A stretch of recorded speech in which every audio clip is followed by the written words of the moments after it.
Imagine a time, just over 100 years ago, when America seemed like a land of pure gold. This was the Gilded Age. The late 1800s. The name is perfect. It means something looks beautiful and shiny on the surface, but underneath, it's not quite so perfect. New railroads were stitching the country together. Factories were getting bigger every year, and cities were growing tall with new skyscrapers. For the first time, electric lights started to push back the night. Millions of people sailed from Europe, dreaming of work and a better life.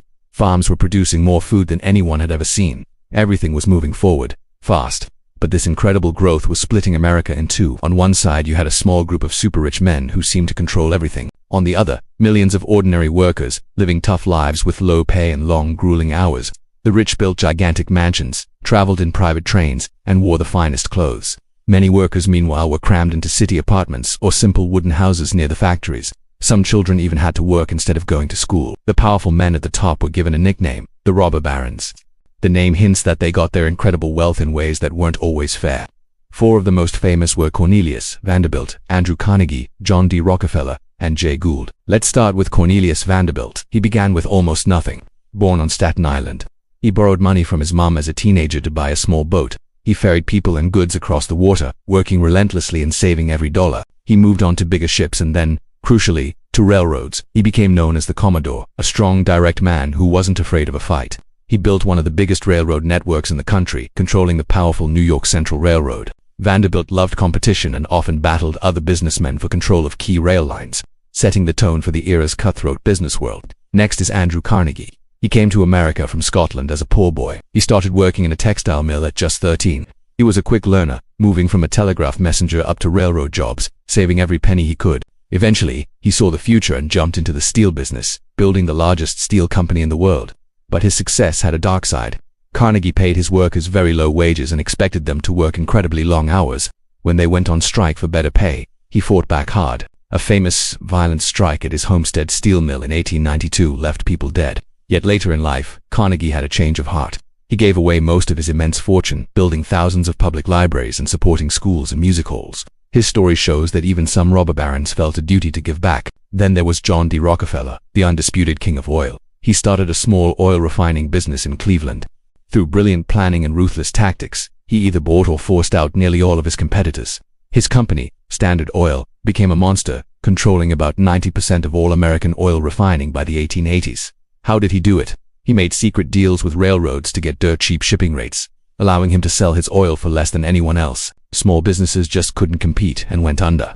Rockefeller became one of the richest men in history, and his powerful business structure, the trust, was copied across many other industries. Finally, we have Jay Gould. He was a different breed. He wasn't a builder like the others. He was a master of the financial markets. Growing up poor, he had a razor-sharp mind for business and very few moral lines he would uncross to make money. He'd buy up small failing railroads on the cheap and sell them for a huge profit. But his most famous move was in 1869 when he and a partner tried to corner the entire gold market. Their scheme caused a massive financial crisis known as Black Friday. The price of gold skyrocketed and then crashed when the government intervened. Thousands of people lost everything. Gould, of course, walked away with a fortune. He became a symbol of Wall Street greed, hated by many. During this Gilded Age, railroads were the engine of America. They moved everything: coal, grain, steel, and people. Without them, the economy simply couldn't have grown so fast. Building these railroads took enormous amounts of money, which companies raised by selling bonds and stocks. A bond was a simple promise. Give us money now, and we'll pay you back later with interest. Stocks were small pieces of the company itself. If the railroad did well, your stock was worth more. This led to a frenzy. Many people started buying railroad stocks on margin, which means they borrowed money to buy even more shares. If the stock price went up, they made a killing. But if it went down, they could lose everything and still owe money to the bank. Everyone seemed to believe that America's growth would never stop. More land was opening up in the West, more people were arriving, more factories were being built. So railroad companies kept laying more track, borrowing more and more money to do it. The entire system was built on one fragile thing: confidence. As long as people believed things would keep getting better, the money kept flowing. But the whole structure was shaky. There was too much debt. Many railroads had built more tracks than were actually needed. All it would take was one good shake to bring the whole house of cards tumbling down, and the shaking was about to begin. In the late 1880s, trouble started brewing.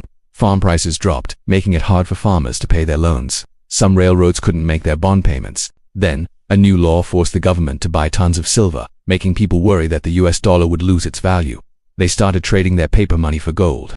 At the same time, a big bank in London nearly collapsed, scaring European investors. They started pulling their money out of America, selling their stocks and demanding gold in return. Slowly but surely, gold began draining out of the US Treasury. The golden shine of the Gilded Age was starting to fade, and a massive storm was gathering on the horizon. Thanks for watching. If you found this interesting, be sure to like and subscribe for more stories from history. The real panic began in February 1893. The Philadelphia and Reading Railroad, a very important company, went bankrupt. People were shocked. They thought big railroads were too strong to fail. Then in May 1893, the National Cordage Company, a major rope manufacturer, failed. Stock prices fell sharply on Wall Street. Fear spread fast. Banks became afraid to lend money. They called in old loans and refused to give new ones. Businesses could not pay their bills. They laid off workers. More companies failed. People rushed to banks to take out their savings. They wanted gold coins instead of paper money. Long lines formed outside banks. Some banks ran out of gold and had to close their doors. In 1893 alone, more than 500 banks failed completely. Many more closed temporarily. Railroads were hit hardest. They needed fresh money all the time to pay their debts. When banks stopped lending, railroads could not borrow to cover payments. One after another, major railroads went into bankruptcy: Northern Pacific, Union Pacific, Santa Fe, and many others. In the next few years, railroads that controlled about 1/3 of all track in the United States failed. The panic turned into a long depression. It lasted roughly from 1893 to 1897. Unemployment reached terrible levels, some estimates say. 15 to 20% of workers had no job. In some cities and industrial areas, the number was even higher. Factories shut down. Machines stood silent. Workers walked the streets looking for any kind of work. Many families lost their homes because they could not pay rent. Soup kitchens opened in big cities to feed hungry people. Men stood in line for hours to get a bowl of soup or a piece of bread. Women and children begged or took any small job they could find. Farmers suffered too. Crop prices fell so low that it cost more to grow food than they could sell it for. Many farms were lost to banks. In mining towns, especially places that mined silver, mines closed when silver prices dropped sharply. Entire towns became empty. People packed their belongings and left to look for work somewhere else. The rich and powerful also felt the pain. Many businessmen who had seemed unstoppable had to sell property at very low prices, merge companies, or give up control. The era of completely wild and unchecked business began to face serious questions. People started asking whether the big trusts and powerful men should have so much control. The Panic of 1893 became one of the worst financial crises in American history before the Great Depression of the 1930s. It showed how dangerous it is to build an economy on too much debt and blind optimism. When confidence disappeared, money stopped moving, credit froze, businesses collapsed, jobs vanished. After the crisis, people demanded changes. They wanted a safer banking system. They wanted protection from future panics. Many criticized the gold standard and wanted easier money through silver. The populist movement grew strong. In 1896, William Jennings Bryan ran for president and gave his famous Cross of Gold speech. He lost the election, but the ideas continued. Eventually, the lessons led to bigger reforms. In 1913, the United States created the Federal Reserve System. This central bank could help control money supply and lend to banks during hard times. New rules made banks safer. The wildest days of Gilded Age speculation slowly came to an end. The story of the Panic of 1893 teaches a clear lesson. Great wealth can be built very quickly in good times. But when too much of that wealth rests on borrowed money and endless optimism, it becomes very dangerous. Confidence is the real foundation of any financial system. When people lose trust, even the biggest empires of money can fall apart very fast.